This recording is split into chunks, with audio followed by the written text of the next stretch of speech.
आज इस वीडियो में हम लोग बात करेंगे साइमन कमीशन के विषय में, जिसका गठन सन 1927 में हुआ था। इस वीडियो में हम लोग जानेंगे कि साइमन कमीशन का गठन क्यों हुआ था, इसका क्या उद्देश्य था और इस कमीशन के गठन का भारतीयों ने किस तरह से इसके प्रति प्रतिक्रिया व्यक्त की। तो ये सारा कुछ हम लोग जानेंगे इस वीडियो में। देखिएगा, जो साइमन कमीशन है इसको हिंदी में बोलेंगे साइमन आयोग। साइमन आयोग, साइमन एक व्यक्ति का नाम था, आगे मैं बताऊंगा। तो साइमन कमीशन, जिसके बारे में हम लोग पिछले वीडियोस में, जिसमें हम लोगों ने क्रांतिकारी गतिविधियां देखी, तो उसमें काफी बार जिक्र आया साइमन कमीशन का। क्या हुआ था, लाला लाजपत राय की लाठियों से पीट पीट कर हत्या कर दी गई थी।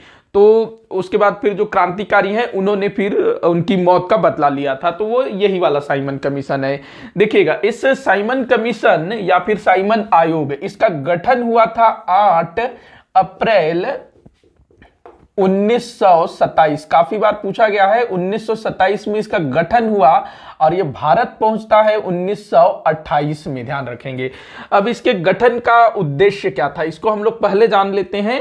तो देखिएगा, 1919 में एक अधिनियम आया था। इस तरह के अधिनियम जो है बार बार ब्रिटिश सरकार द्वारा लाए जाते थे भारतीयों को संवैधानिक अधिकार देने के नाम पर, और उससे पहले जो है भारत के प्रशासन शासन संचालन के उद्देश्य से। 1909 में मार्ले मिंटो सुधार अधिनियम आया। उसके बाद फिर उसके 10 वर्ष बाद 1919 का अधिनियम, जिसको मॉन्टेग्यू चेम्सफोर्ड सुधार के नाम से जाना जाता है, जिसमें काफी सारे प्रावधान किए गए थे। अंग्रेजों ने बोला कि ये भारतीयों के हित में है। हालांकि काफी सारी जो चीजें थी कुछ कुछ भारतीयों के हित में थी, लेकिन वो उतनी ज्यादा नहीं थी जितना भारतीय मांग रहे थे। काफी कुछ मांग रहे थे ना भारतीय, लेकिन उनको जो है बिल्कुल थोड़ा थोड़ा दिया गया था 1919 के अधिनियम में। 1919 का भारत शासन अधिनियम या मॉन्टेग्यू चेम्सफोर्ड अधिनियम, उसको मैंने डिटेल में पढ़ाया हुआ है। अगर नहीं देखा है तो आप लोग उसको जरूर देखिएगा। उस अधिनियम में, 1919 के अधिनियम में आखिर में एक प्रावधान किया गया था, एक व्यवस्था किया गया था, जिसमें यह बोला गया था कि 10 वर्ष के बाद एक आयोग गठित किया जाएगा, जिसका काम होगा कि ये 1919 का अधिनियम सही तरीके से काम कर रहा है या नहीं, और आगे भारतीयों को किस तरह से क्या संवैधानिक अधिकार दिए जाने हैं, इसके जांच के लिए 10 वर्ष के बाद एक एक आयोग गठित किया जाएगा। ये 1919 के अधिनियम में बोला गया था। तो 1919 के अधिनियम के हिसाब से 10 वर्ष कब पूरा होगा, 1919 का 10 जोड़ेंगे तो 1929। लेकिन ये जो आयोग है साइमन कमीशन आयोग, जो कि इसी के आधार पर गठित हुआ था, वो तो भाई 1927 में गठित हुआ, 2 साल पहले। क्यों, इसको भी हम लोग जानेंगे, इस वीडियो में बताऊंगा मैं आपको। तो ये आप लोगों को समझ में आ गया होगा कि ये 1919 के अधिनियम की जांच करने के लिए इस आयोग का गठन किया गया था, साइमन कमीशन का गठन। अब देखिएगा, इस आयोग का जो आयोग गठित किया जाना था, उसका क्या उद्देश्य था, मतलब कि साइमन कमीशन का क्या उद्देश्य था। तो देखिएगा, साइमन कमीशन का उद्देश्य था भारत के विभिन्न संस्थाओं का अध्ययन करना। संस्था मतलब जो भी अंग्रेजों ने यहां पर संस्थाएं स्थापित की है, जैसे कि जो भी शैक्षणिक संस्था, मतलब कि जो विश्वविद्यालय हैं और दूसरे शिक्षा संबंधी संस्थान, और दूसरे संस्थान जैसे कि केंद्रीय विधान परिषद, प्रांतीय विधान परिषद, इस तरह की चीजें, इन सब चीजों का अध्ययन करना, जिसमें अंग्रेजों ने, मतलब कि ब्रिटिश सरकार ने भारतीयों को अधिकार दे रखे हैं। इसके अलावा 1919 के अधिनियम में जो भी प्रावधान किए गए थे वो किस तरह से काम कर रहे हैं, वो सारा कुछ देखना। इसके अलावा इस आयोग का जो सबसे बड़ा उद्देश्य या फिर सबसे बड़ा कार्य था, वो ये था, देखो, जो आयोग होता है, कमीशन होता है, वो सिफारिश करता है। तो इसको ये सिफारिश करना था कि जो भारतीय हैं वो क्या इस लायक हो गए हैं कि उनको और अधिक संवैधानिक अधिकार दिया जाए, अथवा एक उत्तरदायी स्वशासन उनको दिया जाए भारतीयों को। अगर उनको अधिक अधिकार दिया जाता है तो वो कितना दिया जाएगा और उसका स्वरूप क्या होगा, प्रकृति क्या होगा, ये सब जो है इस आयोग को सिफारिश करना था। मतलब मान लो कि ये जो कमीशन है ये सिफारिश करती है कि हाँ, भारतीयों को जो है कुछ अधिक संवैधानिक अधिकार दिया जाना चाहिए, तो वो बताएगा कि इसका स्वरूप क्या होगा, प्रकृति क्या होगा, इस टाइप से वो सारा कुछ बताएगा जांच करके। तो ये आप लोग समझ गए होंगे इसका उद्देश्य। कि एक ये भी बोला जाता है कि इसके उद्देश्य को कि इसको ये देखना था कि भारतीय कितने योग्य हो गए हैं उत्तरदायी स्वशासन प्राप्त करने के लिए, ये भी इसको देखना था। एक तरह से इसको हम ये भी बोल सकते हैं, जो संवैधानिक अधिकार प्राप्त करने की बात कही जा रही है ना, उसमें क्या है, जो भारतीय जो मांग रहे हैं, डोमिनियन स्टेटस मांग रहे थे ना इस समय तक, बाद में तो आगे चल करके पूर्ण स्वराज की बात होती है, लेकिन अभी तक जो है 1927 की स्थिति तक डोमिनियन स्टेटस वाला मामला ही चल रहा था। तो वो जो डोमिनियन स्टेटस मांग रहे थे, तो उसको किस हद तक पूरा किया जा सकता है, ये सारा कुछ जो है इस आयोग को बताना था। तो ये उद्देश्य हो गया। अब आते हैं, ये जो आयोग गठित हुआ, जो कि 1929 में गठित होना था, लेकिन ये 1927 में ही गठित हुआ। क्यों? तो देखिएगा क्या था। पहला कारण तो ये कि जो भारत के लोग थे ना, भारत की जो जनता थी, वो 1919 के अधिनियम के कई सारे प्रावधानों से ऊब चुके थे, उकता चुके थे। विशेष करके 1919 के अधिनियम में जो प्रांतों में द्वैध शासन स्थापित किया गया था, बताया हूं मैं ये सारा कुछ, प्रांतों में द्वैध शासन किस तरह से स्थापित किया गया, तो उससे जो है भारतीय काफी परेशान हो चुके थे, ऊब चुके थे। क्रांतिकारी गतिविधियां भी बहुत ज्यादा बढ़ रही थी और ब्रिटिश सरकार को लग रहा था कि ये लोग कोई और बड़ा उग्र आंदोलन न कर बैठे। तो इस कारण से भारतीयों को संतुष्ट करने के लिए साइमन कमीशन गठित किया जाता है, ताकि वो भारतीयों को और अधिक संवैधानिक अधिकार देने की सिफारिश कर सके। इस उद्देश्य से दूसरा कारण यह बताया जाता है कि उस समय ब्रिटेन में जो सत्तारूढ़ कंजर्वेटिव पार्टी थी, मतलब कि ब्रिटेन में जिस दल की सरकार थी, उस दल का नाम था कंजर्वेटिव पार्टी। मैं यहां लिख देता हूं, कंजर्वेटिव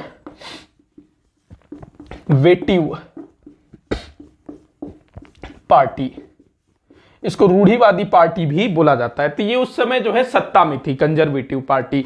अब इसकी जो विरोधी पार्टी थी, मतलब विपक्षी दल थी, लेबर पार्टी। अब जो है जो कंजर्वेटिव पार्टी है, इसके पास एक मौका था।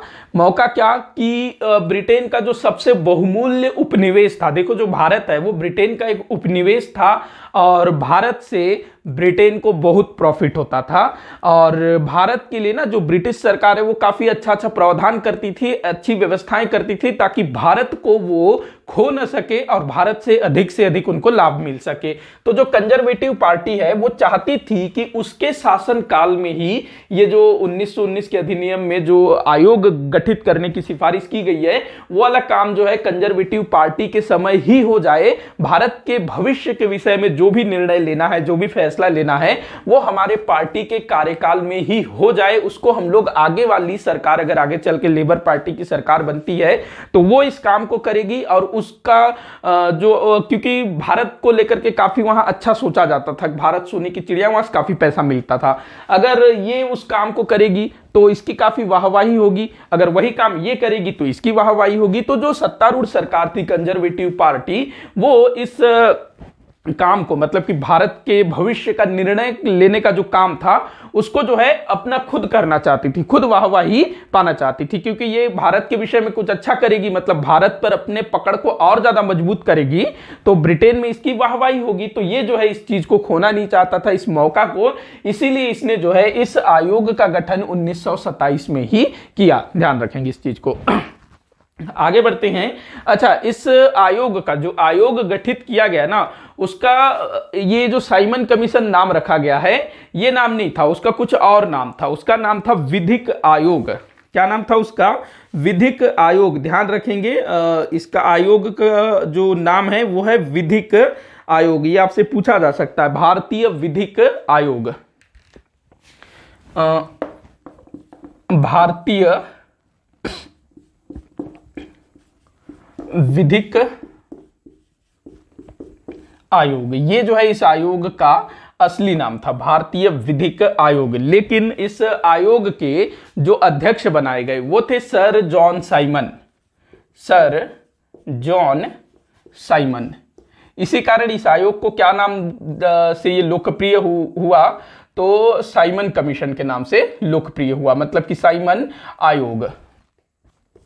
तो सर जॉन साइमन, भारतीय विधिक आयोग, इसका मूल नाम सर जॉन साइमन इसका अध्यक्ष है, इसी कारण से ये जो है साइमन कमीशन या साइमन आयोग के नाम से जाना गया। अध्यक्ष सहित इस आयोग में कुल 7 सदस्य थे। कितने सदस्य? कुल 7 सदस्य थे इसमें। अब यहां जितने भी 7 सदस्य थे सब के सब ब्रिटिश थे, मतलब अंग्रेज थे। जो ब्रिटिश संसद है उसके सदस्य थे, अंग्रेज थे सब के सब।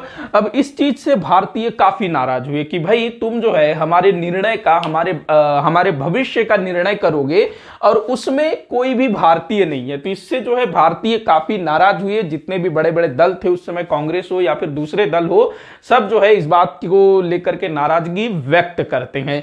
अब ये चीज है। अब जो है ये जो साइमन कमीशन है जिसका गठन हुआ 8 अप्रैल 1927 को, पूछा जाता है गठन कब हुआ, भारत कब पहुंचा। भारत कब पहुंचता है? 3 फरवरी 1928। 3 फरवरी 1928 को साइमन कमीशन, इसके जो 7 सदस्य हैं सर जॉन साइमन के साथ टोटल 7 सदस्य, तो ये लोग जो है 3 फरवरी 1928 को भारत पहुंचते हैं। बंबई, वहां से एंट्री लेनी होती थी ना, तो बंबई पहुंचते हैं, बंबई बंदरगाह। और जिस दिन ये लोग भारत पहुंचते हैं उस दिन एक हड़ताल किया जाता है और इनको जो है काले झंडे दिखाए जाते हैं और नारा लगाया जाता है साइमन वापस जाओ, साइमन गो बैक। अभी पिछले साल एक चला था ना, किसी नेता ने ऐसे ही टाइप का नारा लगाया था, बड़ा फेमस हो गया था। अजीब टाइप के नेतागण हैं हमारे यहाँ के, तो साइमन गो बैक का नारा लगाया गया पूरे देश में, साइमन गो बैक। ध्यान रखेंगे। अच्छा, एक चीज मैं बताना भूल गया, जब ये साइमन कमीशन गठित हुआ ना 8 अप्रैल 1927 को, तो उसके बाद जो भारतीय राष्ट्रीय कांग्रेस का जो अधिवेशन हुआ वो इसके आगमन से पहले 1927 में, मतलब दिसंबर 1927 में वो हुआ था मद्रास में। उसको आप लोग पहले लिखिएगा, मद्रास में 1927, दिसंबर 1927 भारतीय राष्ट्रीय कांग्रेस का वार्षिक अधिवेशन। इसके अध्यक्ष थे डॉक्टर M.A. अंसारी इस अधिवेशन के अध्यक्ष थे। अब जो भारतीय थे उस समय क्या चाहते थे कि एक गोलमेज सम्मेलन आयोजित किया जाए। गोलमेज सम्मेलन, राउंड टेबल कॉन्फ्रेंस, जो कि 1930-31 में हुआ था ना, राउंड टेबल कॉन्फ्रेंस। तो उसी तरह के कॉन्फ्रेंस की बात ये लोग कर रहे थे कि हम लोग जो है सब एक गोलमेज सम्मेलन आयोजित करवाते हैं और उसमें जो है जो भी समस्या है उसको सुलझाते हैं। लेकिन गोलमेज सम्मेलन की बात नहीं की जाती है ब्रिटिश सरकार के द्वारा और ये कमीशन बिठा दी जाती है, जिससे कि इनका जो गोलमेज सम्मेलन वाला जो मामला है वो दब जाता है। तो ये बात कर रहे थे। उसके बाद ये जो मद्रास अधिवेशन है 1927 का, इसमें इस साइमन कमीशन के विरोध का फैसला लिया जाता है। क्योंकि जैसे ये गठित हुआ 8 अप्रैल 1927, बता दिए कि इसमें 7 सदस्य हैं, सर साइमन इसके अध्यक्ष हैं, बाकी ये सदस्य हैं, कोई भारतीय नहीं था। तो मद्रास अधिवेशन में तय होता है कि हम जो है इस आयोग का, इस कमीशन का विरोध करेंगे, साइमन गो बैक, साइमन वापस जाओ के नारे लगाएंगे। तो कांग्रेस के तत्वाधान से जो है इसका विरोध शुरू होता है। अब देखिएगा कुछ चीजें हैं जो आपको याद रखना है। जो भारतीय राष्ट्रीय कांग्रेस थी उसने तो पूरी तरह से इसका विरोध किया। जहां भी साइमन कमीशन के जो सदस्य थे वो जहां जहां गए उनको काले झंडे दिखाए गए, साइमन गो बैक, साइमन वापस जाओ के नारे लगाए गए। इनके अलावा भारतीय राष्ट्रीय कांग्रेस के अलावा जो हिंदू महासभा थी, इसके अलावा जो मजदूर किसान संगठन थे, इसके अलावा और जो भी संगठन थे, मतलब कि भारत में जितने भी संगठन थे उस समय बड़े छोटे, सब ने इस कमीशन का विरोध किया। केवल 3 ऐसी पार्टियां थी जिन्होंने इसके विरोध में भाग नहीं लिया। जो आपसे पूछा जाएगा, सबसे पहला है मद्रास की जस्टिस पार्टी। मद्रास की जस्टिस पार्टी, इसने जो है इसका विरोध नहीं किया। मद्रास की जस्टिस पार्टी। पंजाब में लाला लाजपत राय वो नेतृत्व कर रहे थे इसके विरोध में, लेकिन वहां एक पार्टी थी जिसका नाम था संघवादी पार्टी, संघवादी, जिसको यूनियनिस्ट पार्टी बोला जाता है। पंजाब की यूनियनिस्ट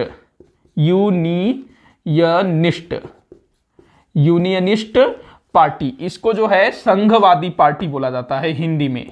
क्या बोलेंगे हिंदी में?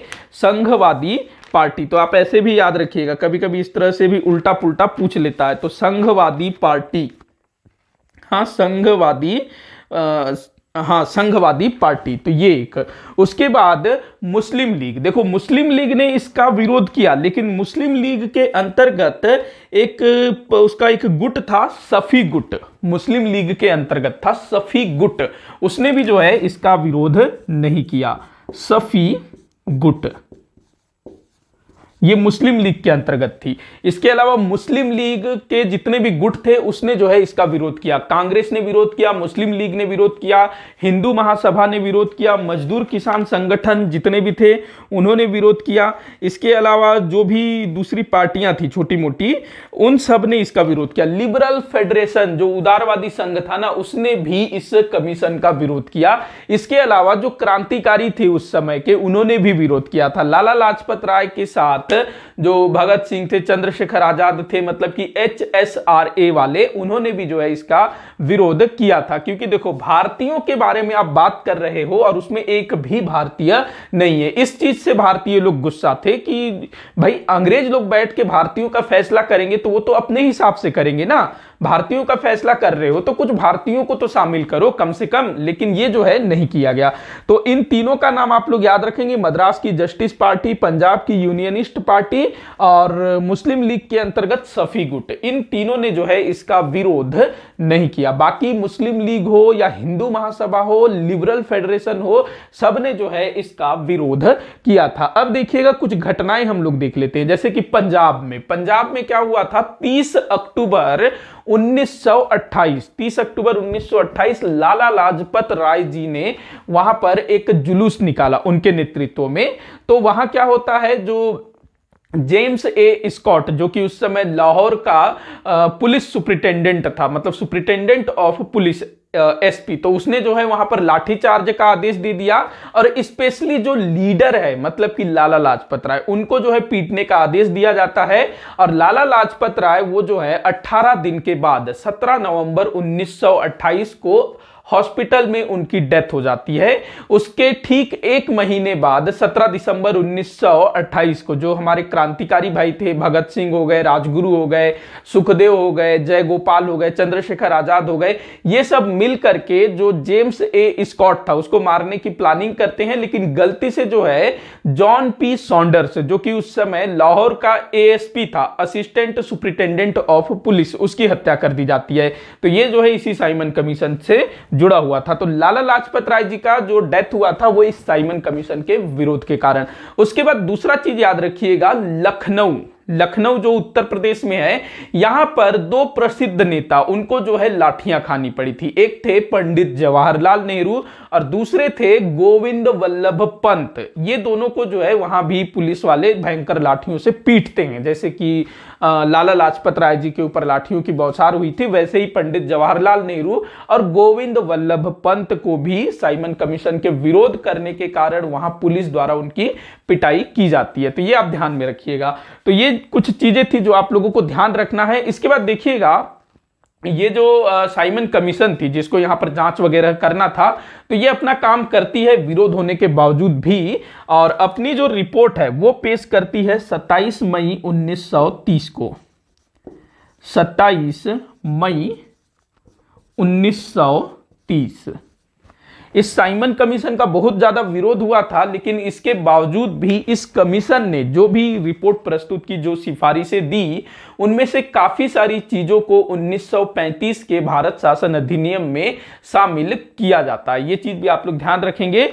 इसके बाद हम लोग थोड़ा सा देख लेते हैं कि इस कमीशन की जो सिफारिशें थी, क्या क्या इसने सिफारिशें दी थी, उसको हम लोग देख लेते हैं। तो देखिएगा, इसने जो पहली सिफारिश दी 27 मई 1929 को, जो इसने अपनी रिपोर्ट प्रस्तुत की, जिसमें इसने कुछ सिफारिशें की थी, रिपोर्ट प्लस सिफारिश। तो क्या क्या सिफारिशें थी देखिएगा। पहली जो सिफारिश थी वो ये था कि प्रांतों में जो द्वैध शासन स्थापित किया गया है 1919 के अधिनियम के तहत, उसको समाप्त किया जाए। पहली सिफारिश ये थी, क्योंकि भारतीय उससे बहुत ज्यादा परेशान थे और उससे जो है काम भी सही तरीके से नहीं हो पा रहा था। तो साइमन कमीशन ने एक तो अच्छा काम किया कि जो द्वैध शासन है उसको समाप्त कर दो। अब ये ठीक था। अब उसके बाद दूसरा आप लोग देखिएगा, इसको आप लोगों को याद रखना है, पूछा जाता है, भारत के लिए संघीय संविधान की व्यवस्था किया जाए। भारत के लिए एक संघीय संविधान की इस व्यवस्था किया जाए, जो कि 1935 के अधिनियम में ब्रिटिश सरकार द्वारा किया गया।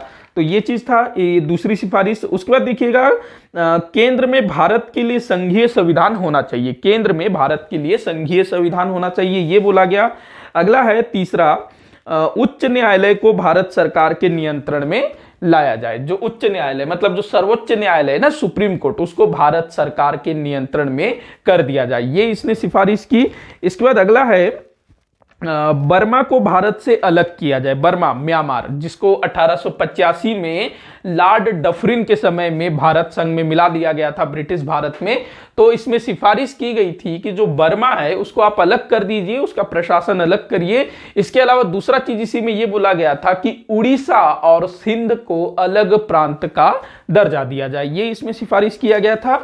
अगला है, संघीय विधानमंडल के सदस्यों की संख्या को बढ़ाया जाए। जो संघीय विधानमंडल है ना, केंद्रीय विधान परिषद, तो उसमें सदस्यों के संख्या को बढ़ाने की सिफारिश इसने की थी। उसके बाद अगला देखिएगा, गवर्नर और गवर्नर जनरल। गवर्नर और गवर्नर जनरल, गवर्नर मतलब जो प्रांतों के जो गवर्नर है, और गवर्नर जनरल यहां वायसराय को बोला गया है। तो गवर्नर और गवर्नर जनरल को इस बात का विशेष ध्यान रखना होगा कि वो अल्पसंख्यकों, जो अल्पसंख्यक हैं, उनके हितों का ध्यान रखें। यहां पर देखो, बांटो और राज करो वाली नीति को वो थोड़ा सा और अच्छे से करो, इस टाइप की सिफारिश भी कर रहा है। मतलब कि अल्पसंख्यकों के हितों का विशेष ध्यान रखा जाए, ये बोल रहा है ना। तो इसमें क्या होगा, जो मुस्लिम है वो अल्पसंख्यक हैं, जो सिख हैं वो अल्पसंख्यक हैं, तो भाई उनको जो है और अच्छी अच्छी सुविधाएं दो, तो वो जो है बाकी जो बहुसंख्यक वर्ग हैं उनसे अलग हो जाए, मतलब कि देश जो है टूटे, ये लोग आपस में एक न रहें। तो कुछ इस तरह से भी था। हालांकि ये एक तरह से अच्छा भी था और एक तरह से खराब भी था। उसके बाद अगला चीज इन्होंने बोला, इस कमीशन ने, कि प्रत्येक 10 वर्ष के बाद जो पुनरीक्षण करने के लिए आयोग गठित किया जाता है, इसको समाप्त किया जाए। मतलब देखो, 1919 के अधिनियम में बोला गया था कि 10 वर्ष के बाद हम लोग एक आयोग गठित करेंगे जो कि जांच पड़ताल करेगी। तो इस तरह की जो व्यवस्था है उसको समाप्त कर दिया जाए, मतलब कि आयोग गठित करने का जो व्यवस्था है वो आगे से नहीं होना चाहिए, ऐसा इसने सिफारिश किया। और इसी में इसने बोला कि भारत के संविधान को लचीला बनाइए ताकि वो जो है अपने आप विकसित होता चले। मतलब कि जो लचीला संविधान होता है उसमें कोई सा भी चीज जो है आराम से जोड़ा जा सकता है। तो इसने ये सिफारिश की कि भारत का जो संविधान हो वो एकदम लचीला हो, ताकि वो जो है अपने आप विकसित होता जाए, डेवलप होता जाए, कोई भी चीज उसमें आसानी से जोड़ी जाए, घटाई जाए। तो ये चीज इसने सिफारिश में कही थी। तो ये कुछ इसकी सिफारिशें थी जिसको आप लोगों को याद रखना है। अब देखिएगा, ये जो आयोग की काफी सारी सिफारिशों को 1935 के अधिनियम में शामिल किया गया था। इस आयोग ने जो सिफारिशें दी ना, वैसे तो जैसे ही इस आयोग का गठन हुआ वैसे ही भारत में राष्ट्रवादी घटनाएं फिर से बढ़नी शुरू हो गई। इसके विरोध में पूरे देश भर में आंदोलन चलाया गया था। तो राष्ट्रवादी आंदोलन इससे थोड़ा तीव्र हुआ इस कमीशन के कारण। उसके बाद एक नाम आप लोगों को याद रखना है, सर शिव स्वामी अय्यर। कहां लिखूं मैं नाम? सर शिव स्वामी अय्यर। पता नहीं नीचे दिखेगा या नहीं, मैं यहां लिख देता हूं, सर शिव स्वामी अय्यर। इन्होंने एक वक्तव्य कहा इस कमीशन के लिए। सर शिव स्वामी अय्यर, इन्होंने क्या कहा कि इस कमीशन की सिफारिशें कूड़े में फेंकने लायक है, मतलब कि रद्दी की टोकरी में फेंकने लायक है। मतलब इन्होंने बोला, सर शिव स्वामी अय्यर ने, कि इस कमीशन द्वारा जो भी सिफारिशें की गई है उसे रद्दी टोकरी में फेंकने लायक है। तो इस तरह का वक्तव्य किन्होंने दिया था? सर शिव स्वामी अय्यर ने। तो ये आप लोग ध्यान में रखिएगा। इसी के साथ आज का ये जो लेक्चर है यहां पर समाप्त होता है। आप लोग इसका स्क्रीनशॉट लेना चाहें तो ले सकते हैं।